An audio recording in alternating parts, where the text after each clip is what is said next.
أعوذ بالله من الشيطان الرجيم.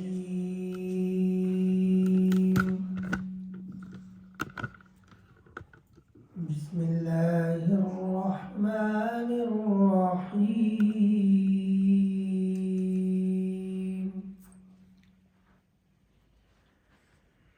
هو الله الذي لا إله إلا هو عالم الغيب والشهادة هو الرحمن الرحيم.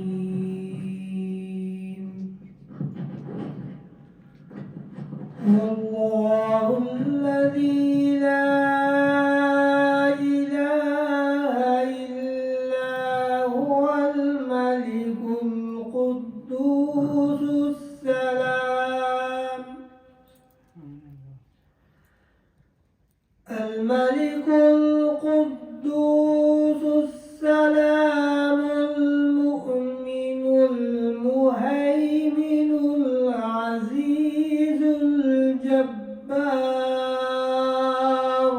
سبحان الله. المهيمن العزيز الجبار المتكبر سبحان الله عما يشركون. سبحان الله. هو الله الخالق البارئ المصور له الأسماء الحسنى الله. سبحان الله. يسبح له ما في السماوات والأرض وهو العزيز الحكيم. آمنت بالله صدق الله العظيم. سبحان الله. ما شاء الله.